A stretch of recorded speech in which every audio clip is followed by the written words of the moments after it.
En los últimos días de enero de 2020, se han realizado una serie de ejercicios militares conjuntos entre las Fuerzas Armadas estadounidenses y colombiana en la base de Tolemaida. El propio comandante general del Ejército Sur de Estados Unidos supervisó las maniobras en las que también participaron militares brasileños. Esta demostración y despliegue militar se realizó inmediatamente después de la tercera cumbre antiterrorista realizada en Colombia con la participación del secretario de Estado norteamericano Mike Pompeo, el presidente de Colombia Iván Duque y el opositor venezolano Juan Guaidó, a quien Estados Unidos y sus aliados reconocen como el presidente de Venezuela. En el encuentro, los temas de lucha antiterrorista y combate al narcotráfico pusieron foco en poner fin al gobierno de Nicolás Maduro en Venezuela, a quien Pompeo acusa de tener vínculos con la milicia chiita de Hezbollah. De ahí que los ejercicios militares que le siguieron generan alerta ante lo que podría ser la preparación de una ofensiva militar en territorio venezolano. ¿Es viable una invasión a Venezuela? ¿Está realmente en los planes de Estados Unidos? Sobre este tema vamos a conversar con el analista peruano Héctor Béjar, quien aboga por una salida dialogada al conflicto político entre el gobierno y la oposición venezolana. Héctor es sociólogo y catedrático de la Universidad Nacional Mayor de San Marcos. Es autor de varios ensayos, artículos y libros donde destacan sus reflexiones en torno a su propia experiencia de juventud cuando fue guerrillero del Ejército de Liberación Nacional.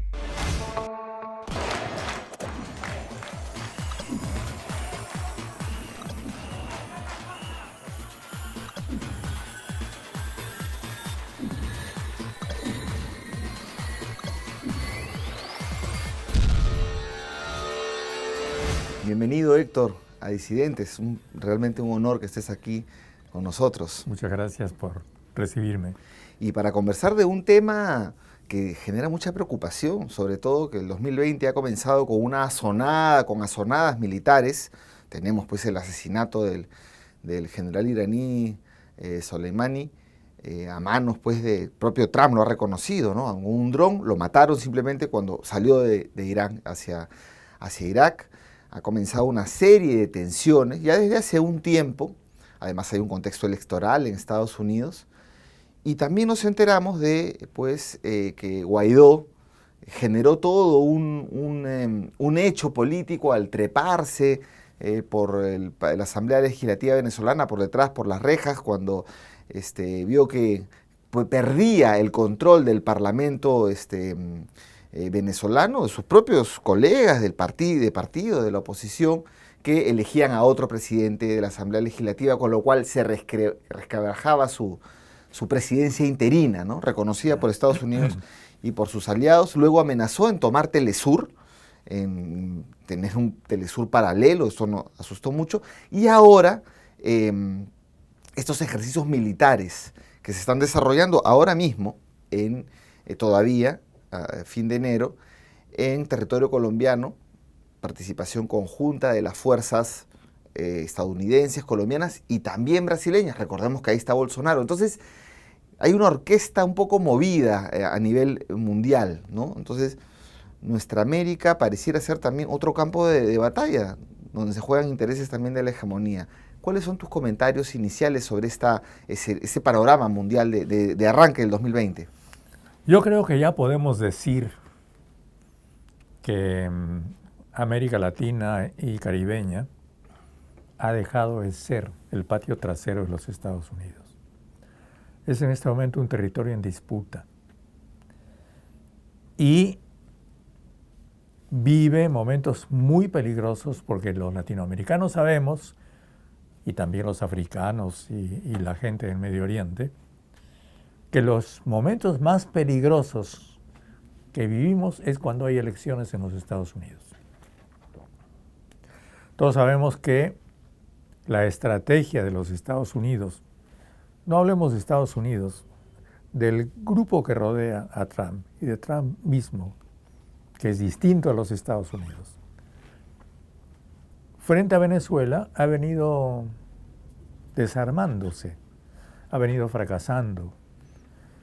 El señor Guaidó ya no es resistido, ya no es aguantado, ya no lo aguantan, ni siquiera en la oposición venezolana. Capriles está en silencio hace mucho tiempo. López, claro, está refugiado en la embajada española, pero sin mayor actividad notoria. Y el resto de la oposición se hartó de Guaidó. Entonces hay una nueva situación en la oposición venezolana y, por tanto, nuevas posibilidades para retomar el diálogo con el gobierno bolivariano. O sea, Guaidó ha fracasado la interna venezolana. Ha fracasado. Y obviamente a la externa, en el ambiente externo, es cada vez menos aceptado.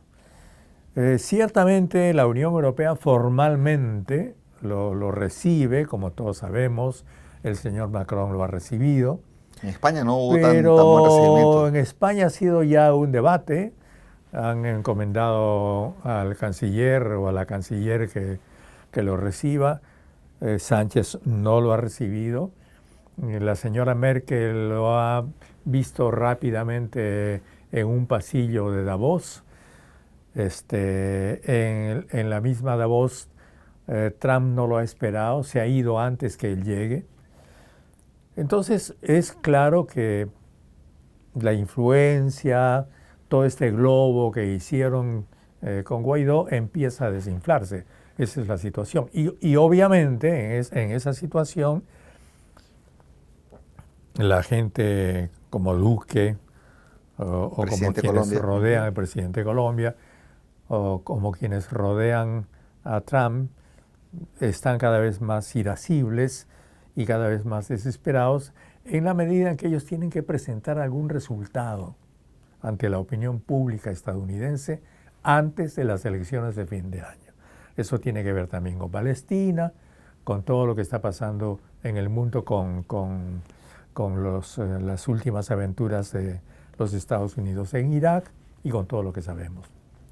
Ahora, ya hubo una sonada a principios del 2019 con esto de la ayuda humanitaria, que por ejemplo, gracias en la frontera, ¿no? Colombo-venezolana, que se preparaba, parecía una invasión, ¿no? Con el cuento de la ayuda, que el gobierno venezolano impidió que entrara, pero que Telesur también contrarrestó esta guerra mediática donde se decía que estaban quemando la ayuda humanitaria, en lo que realmente era pues una preparación de una ofensiva militar.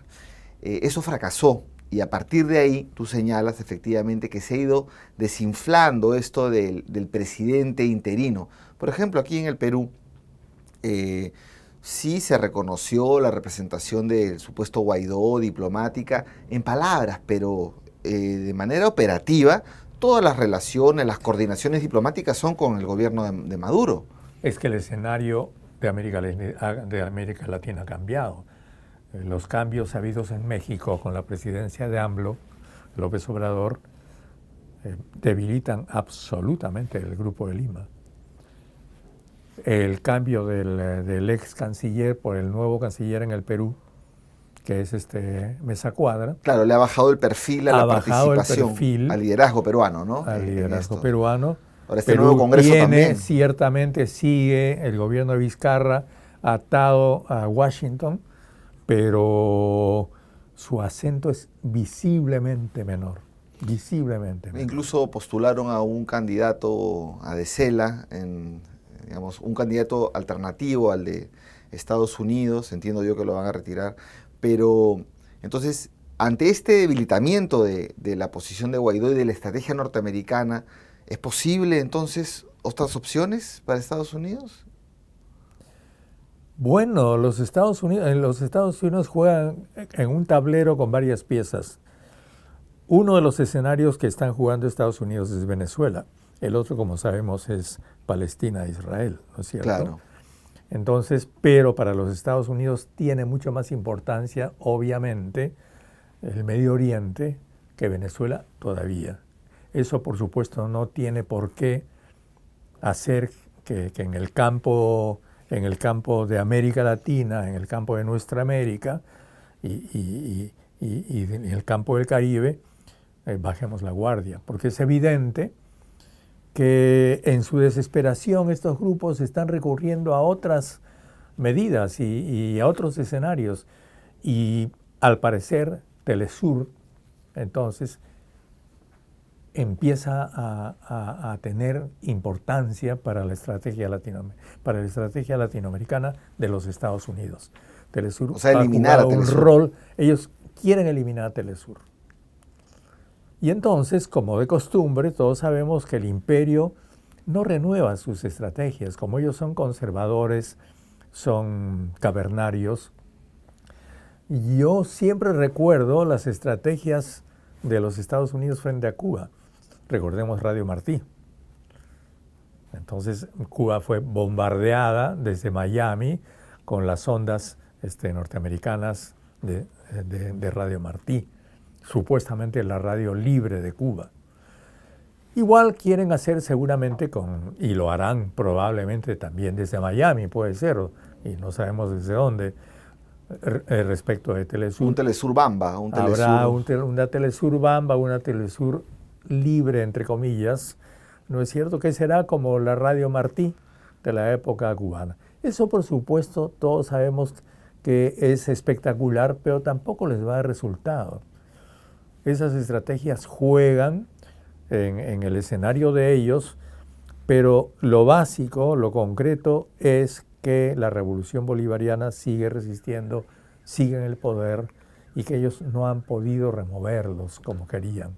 Claro, porque retomando esto del papel de Telesur, por ejemplo, en Venezuela, en el tema de la frontera, desmontando lo de la ayuda humanitaria, también en las protestas en Ecuador, en el estallido social chileno, en Bolivia, en realidad al querer sacar Telesur o una ofensiva contra el Telesur, no sé, tú señalas que es difícil que lo logren, pero un poco la idea detrás es que cuando se esté preparado para una operación, no haya un campo de batalla mediático, eso esté allanado, ¿no? Y la generación de masa crítica en favor de algún otro tipo de acciones sea, digamos, más fácil de generar, ¿no? Sea más fácil de lograr, de una masa crítica que apoye una supuesta intervención. Y ahí ha comenzado un discurso que es Maduro es Hezbollah. Así con la misma estrategia de falsos positivos, me pareciera, han entrado gente de Siria a Colombia, vía Venezuela, son de Hezbollah, y que es el brazo, es la milicia chiita, que Estados Unidos la acusa de ser el brazo terrorista, digamos, de Irán. Entonces, ahí está metido Venezuela, y hacen la tercera cumbre antiterrorista, antinarcotráfico. Bueno, son cosas muy generales, todo el mundo podría estar de acuerdo, pero el foco de la reunión, donde participa el canciller, digamos, norteamericano, Mike Pompeo, y el presidente Duque, es contra Venezuela, y decir en ese foro, que eso ha sido hace un poquitos días, en ese foro, Maduro y Venezuela, el gobierno es vinculado al terrorismo de Hezbollah. Entonces están construyendo un muñeco, y después vienen las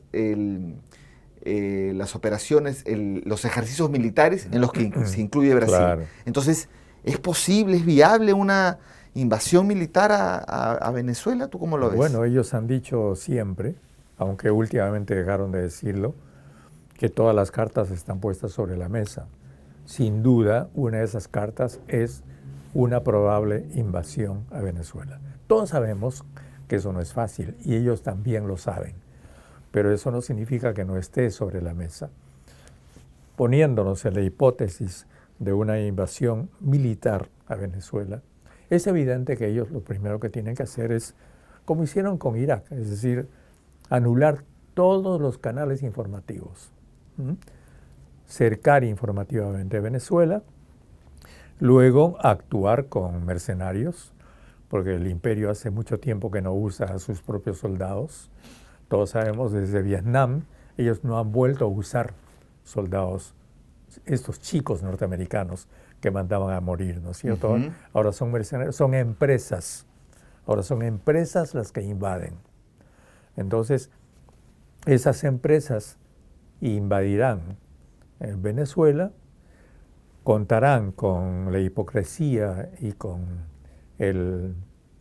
la solidaridad pasiva y activa de los gobiernos títeres que tienen en América Latina, pero ojo, allí no todas las piezas están favorables.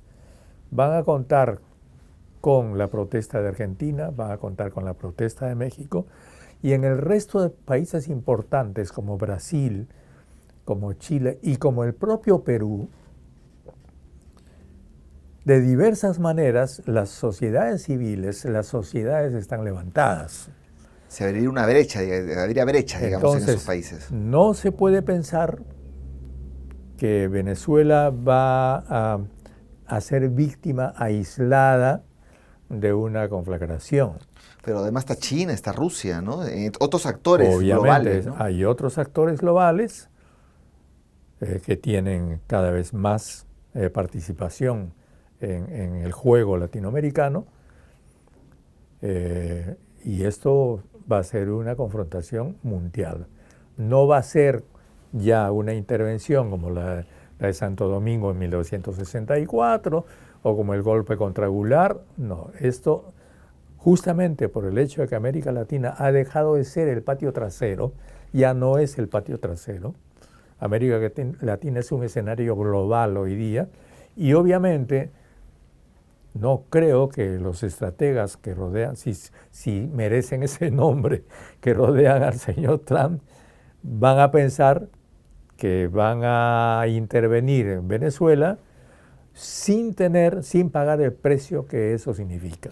Y el precio que ellos van a tener que pagar por la intervención de Venezuela en términos militares, en términos sociales y en términos políticos y en términos internacionales es bastante alto, no es un precio bajo. Entonces, si eso está sobre la mesa, efectivamente, muchos analistas, yo escucho decir, no, es imposible, es inviable, no es posible. Pero entonces, ¿cuál es el significado político de estas agresiones o estos ejercicios militares, digamos, donde se ven aterrizaje de paracaidistas, como preparando una invasión? Claro.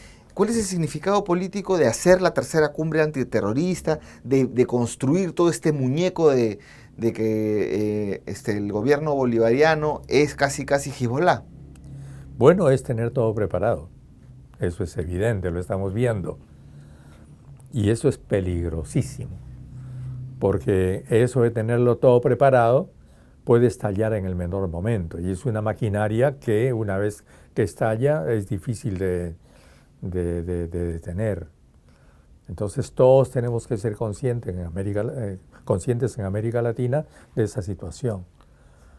A mí me parece que esa es la situación. Entonces tenemos que ver tanto la campaña electoral en los Estados Unidos, insisto que juega un rol en todo esto, por un lado, y por el otro lado, la permanente iniciativa de los Estados Unidos de mantener la posibilidad de una intervención militar directa en Venezuela. Todo eso está sobre la mesa en este momento.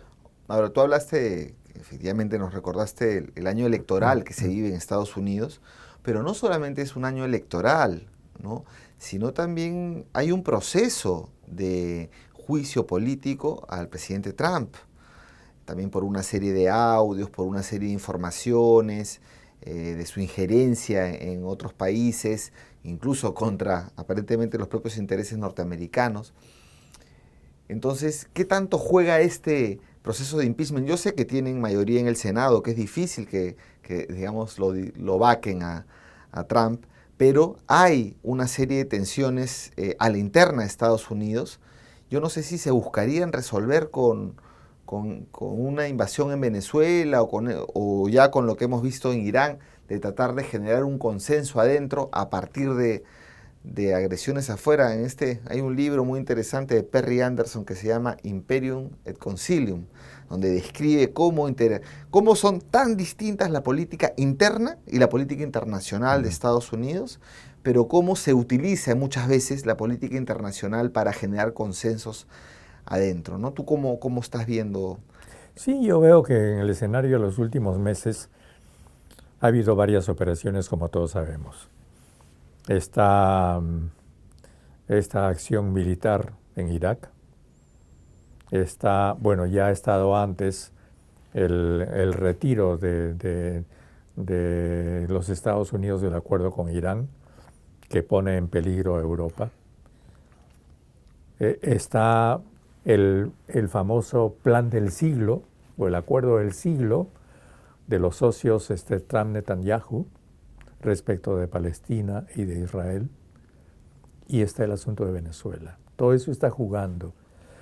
De esto, a mí me parece notorio que los dos grandes temas, el tema del supuesto acuerdo del siglo y la probable intervención en Venezuela, forman parte de la campaña electoral. Repito, pero por supuesto, eso no es solamente electoral, ¿no es cierto? Hay una base real ahí abajo. Pero en la medida en que forman parte de la campaña electoral, revelan cuán débil también es la posición de estos dos socios, porque todos sabemos que Netanyahu no puede armar gobierno en Israel. Sí, está complejo eso. Tiene problemas en su propio parlamento. Tiene que enfrentar nuevas elecciones parlamentarias en marzo, ahorita. Entonces Netanyahu necesita, y además está enjuiciado por fraude en Israel, por fraude y por cohecho. En otras palabras, Netanyahu es un delincuente en Israel. Y es un tipo de socio que está en este momento vacilando, desequilibrándose en términos políticos en el propio Israel y, por supuesto, dentro del propio Medio Oriente, donde el acuerdo ha sido rechazado. Incluso la propia Arabia Saudita ha hecho un mensaje, claro, podemos decir que es formal, es hipócrita, lo que querramos, ¿no? Porque sabemos que ellos son socios de los Estados Unidos, sí.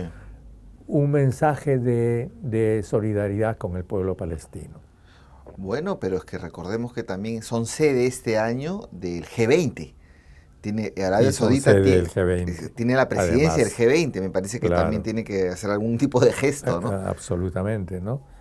Entonces, eso en el escenario del Medio Oriente y de Israel, y en el escenario de los Estados Unidos, la publicación esta del libro de Bolton, ¿es cierto? Bueno, ha sido paralizada, ¿no? Bueno, ha sido paralizada, pero ahí hay revelaciones tremendas sobre Trump. Ciertamente, los senadores van a mantenerse en sus 13, pero ilegalmente. Ellos ya empiezan, los senadores republicanos norteamericanos empiezan a violar la propia Constitución de los Estados Unidos. ¿En qué medida? En el escenario, porque tienen que aceptar los testigos. Ellos no están aceptando los testigos para el juicio. Están imponiendo su mayoría, digamos, ¿no? Pero claro, pero eso tiene un límite, claro, porque tú puedes mantener tu mayoría, pero pierdes legitimidad. Y eso de todos modos juega en el escenario norteamericano. Tiene un costo, así es. Tiene un costo. Entonces, alrededor de Venezuela se está jugando todo esto, y yo insisto, ¿no?, en decir que enorme diferencia entre el escenario latinoamericano y caribeño hoy, el año 2020, y lo que era América Latina, víctima de todas las intervenciones norteamericanas allá por los 60 y por los 70. Bueno, sin ir tan lejos, lo unificado y lo pro-Washington que era Latinoamérica en los 90, ¿no? En los 90, incluso esa foto en el año 98 del ALCA, ¿no? Clinton con todos los presidentes en la América Latina, pues de Fujimori, de Menem, de Cardoso, ¿no? De la concertación chilena. Entonces a nosotros nos parece que hay un retroceso, obviamente, si comparas la América Latina de Kirchner, de Lula, de Chávez. ¿no es cierto?, de Chávez, etcétera, etcétera, con la de hoy. Pero si la comparas con los 60, hoy día, a mí me parece que lo que ha pasado en el Ecuador, en Colombia y en Chile, y lo que está pasando en Brasil y lo que ha pasado en Argentina con la elección de Fernández tiene una enorme importancia. Algunos dicen que estamos en un empate hegemónico en América Latina, ¿no? A En mí me América parece Latina. eso. Sí, y también podría trasladarse a nivel global, ¿no? Un empate hegemónico, aunque yo no sé hasta qué punto, ¿no? China cada vez más apunta a convertirse ya no en la segunda, sino en la primera economía. El PBI de China ya supera los 14.000 billones de dólares, se acerca bastante a Estados Unidos, que todavía tiene el primer lugar, pero después de eso, muy, muy atrás Japón, con 5.000 billones de dólares. Claro. Entonces, China además desarrollando la nueva ruta de la seda, iniciativas de salirse del código SWIFT, que en algún momento también trataremos aquí a detalle. El código SWIFT es cuando uno quiere hacer una transferencia de plata bancaria al exterior, te dice, mándame tu código SWIFT. Este código SWIFT, pues Y eso está monopolizado. Monopolizado y controlado por los Estados Unidos y sus aliados. Entonces, por eso pueden bloquearte desde Nueva York o desde Estados Unidos cualquier operación financiera en el mundo, porque manejan este código. Y China, Rusia, Irán, India están planteando salir y tener una ruta financiera alternativa, con lo cual se acabaría este poder de bloqueo que se usa contra Venezuela para precisamente ahogar los regímenes. Hay algo que a mí me parece notorio, y es el peso de la economía. A pesar de que el señor, el de Brasil, Bolsonaro, es lo que sabemos que es, él no puede dejar de tener relaciones con China. Entonces a mí me parece dramática esa foto, ¿no?, donde está Bolsonaro con el primer ministro chino. Entonces el lenguaje, por supuesto el lenguaje político e ideológico es brutal el de Bolsonaro, pero a la hora de la verdad, la economía es la economía y el comercio es el comercio.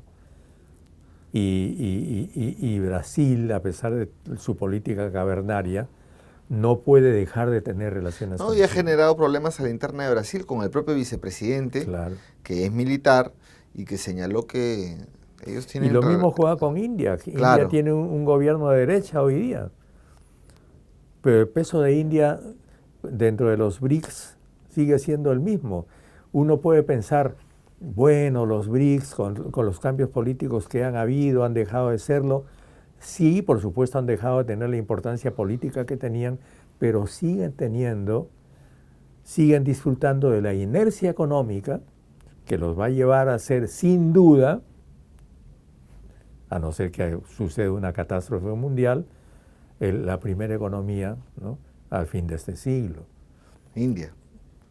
Por supuesto, no, me refiero a los BRICS en conjunto. Claro, los BRICS en conjunto, ¿no? Sí, no están. Y además el tema tecnológico también, la guerra comercial. El tema tecnológico es imparable. 5G, ¿no? La tecnología china. Boris Johnson, es otro Bolsonaro, ¿no es cierto? Un Bolsonaro inglés, ¿no es cierto? Un Trump inglés.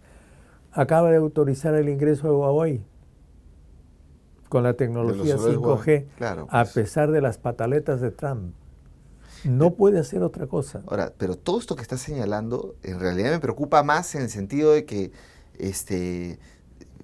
cuando la geopolítica se traslada ya a la guerra, ¿no? Se traslada a la guerra y efectivamente estos ejercicios militares de los que hemos estado comentando y lo que se desprende, nos vamos hasta lo global porque efectivamente esto es una cancha de disputa y lo de Venezuela tiene relación con todos estos que estás señalando. Entonces preocupa más, ¿no? Preocupa más que pueda haber ahí un escalamiento del conflicto. Y yo ya para ir cerrando la entrevista, estaba atento a algo que decías, que era ante el debilitamiento de Guaidó a la interna, su también desprestigio internacional, ya no es unificado el bloque sí, Guaidó, y ante la posibilidad de una salida más dialogada, de un diálogo, de una especie de acuerdo entre oposición y gobierno venezolano, una salida dialogada a esta crisis abierta, sobre todo agudizada desde la última elección presidencial y el no reconocimiento por parte de varios actores del gobierno de Nicolás Maduro. Entonces, el objetivo es petardear esta posibilidad de acuerdo dialogado, ¿no? Entonces, finalmente, ¿es posible, a pesar de todo esto, una salida dialogada a la crisis que vive Venezuela? Bueno, yo creo que una respuesta a esa pregunta tuya tiene que hacerse en varios planos, ¿no? Hay un plano que es posible, evidentemente. Es realmente posible y cada vez más cercanamente posible. Es decir, un diálogo entre el gobierno bolivariano y una parte de la oposición. La parte de la oposición que no quiere ser juguete ni títere de los Estados Unidos. Eso es cada vez más claro. Y están las declaraciones de los mismos, de algunos de los partidos de oposición en Venezuela. Ese diálogo es posible ahora y es probable que se esté desarrollando ya. Nosotros no lo sabemos, ¿no? El otro plano es el plano Guaidó. Yo dificulto que eso sea posible, obviamente. Nunca será posible, pero ese escenario va a ser resuelto en la medida en que la figura de Guaidó se vaya eclipsando y vaya entrando en crisis. Una vez más, las elecciones de los Estados Unidos tienen importancia. Yo creo que Guaidó vivirá hasta las elecciones de los Estados Unidos. Después la historia será diferente. Es decir, estamos hablando de este año. Pero no va a vivir igual. Va a ir eclipsando, se va a ir teniendo cada vez más problemas. Desgaste también. Y es absolutamente desgastado. Además, como todos sabemos, él personalmente pues no tiene ninguna categoría, ¿no es cierto? Ni intelectual, ni política, ni nada. Él es simplemente un operador, un muñeco, ¿no? Que es agitado ahí, nada más que eso. Entonces, la verdadera importancia para el diálogo ya no la tiene Guaidó, la tienen los viejos partidos venezolanos. Acción Democrática, COPEI, que todos sabemos que tienen una actitud distinta en este momento. Y la nueva oposición que ha surgido. Y yo creo, y a mí me parece que la base de un diálogo en Venezuela entre las dos Venezuelas, es decir, la Venezuela bolivariana y la Venezuela de oposición, tiene que hacerse sobre la base de un estatuto mínimo que tiene que considerar las conquistas de la Revolución Bolivariana. Pero claro, ese ya es un tema de los propios venezolanos. También, conquistas sociales. Me refiero sobre todas las conquistas sociales. 3 millones de viviendas. Lo del plan de viviendas, la historia la sabemos, ¿no es cierto? La educación pública, la salud pública, eso no puede ser de ninguna manera negociable. No debe ser negociable. Pero insisto, este es un tema de los venezolanos. Claro, pero es evidente que allí hay un escenario, hay un nivel, hay un plano en el cual ojalá que el diálogo sea fructífero y posible. Solo decir que hablamos aquí de las conquistas sociales y muchos dirán, pero si los venezolanos se van en masa, tenemos 1 millón de venezolanos por el Perú, otro 1,5 millones en Colombia y tal. Bueno, hay que recordar pues el bloqueo y la asfixia que hay en Venezuela por parte de Estados Unidos, un cerco financiero. Entonces, digamos, cuando tú hablas de las conquistas sociales son de todo lo que el Estado, nuevo Estado venezolano ha diseñado, ha preparado en lo que son redistribución, política social, infraestructura social, ¿no? Entonces, ese es el piso. Y entonces ese piso, de acuerdo que tú señalas, no admitiría pues que el Fondo Monetario Internacional venga a entrar a Venezuela, ¿no? Pero por supuesto. Además, Venezuela es un país en guerra. No habrá una guerra militar, pero hay una guerra mediática, económica. Una guerra total, ¿no? Total, ¿no es cierto? Entonces, yo siempre recurro a esta imagen. La Inglaterra sitiada por Alemania en 1939, ¿no? Y la Venezuela sitiada por Estados Unidos hace 10 o más de 10 años, ¿no es cierto? Inglaterra estuvo sitiada 4 años, 5 años durante la guerra, 1939 a 1945. ¿Qué hubo en Inglaterra? Racionamiento, una situación calamitosa, el país fue destruido. Lo de Venezuela es un juego al lado de lo que sufrió Inglaterra. Los ingleses resistieron. ¿Se fueron de Inglaterra? No se fueron. Podías irte a Inglaterra, te fusilaban. Inglaterra tenía campos de concentración para los traidores ingleses. ¿Acaso no mataron y no hicieron abdicar al rey que simpatizaba con los alemanes? Los ingleses no solucionaron democráticamente sus cosas, no recurrieron a la democracia para definir si había que estar o no con Alemania. Si tú comparas esa situación de Inglaterra con la situación de Venezuela hoy día, Venezuela, el gobierno bolivariano ha sido absolutamente tolerante con los venezolanos que no están dispuestos a resistir el embate norteamericano. No, además tienen a Guaidó ahí, que es un usurpador.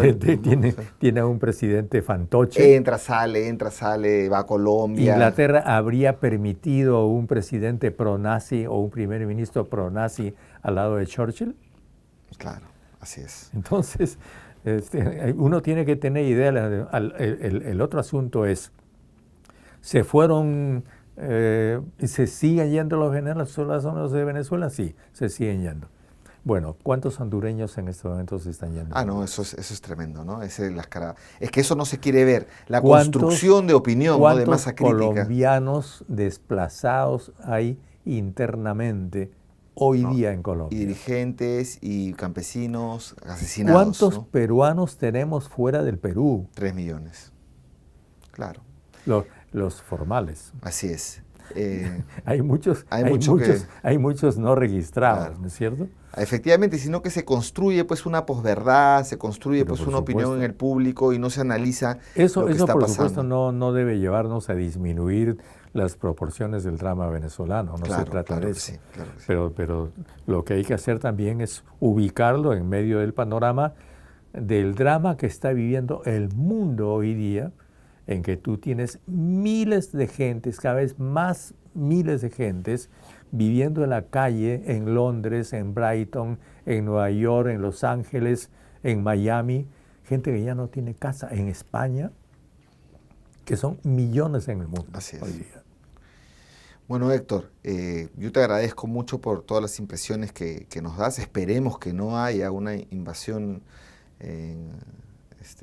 militar en Venezuela. Sería, creo que, un desastre, en primer lugar para el pueblo venezolano y para todo el pueblo, para nosotros, y para todo el pueblo para latinoamericano, los peruanos, para los peruanos, para toda la región. Sería realmente un factor de inestabilidad, de crisis y conflicto y la guerra en América Latina que no queremos, ¿no? Te agradezco mucho y seguiremos pues atentos a este tema. Muchas gracias y felicitaciones por el programa de ustedes y por el canal. Gracias.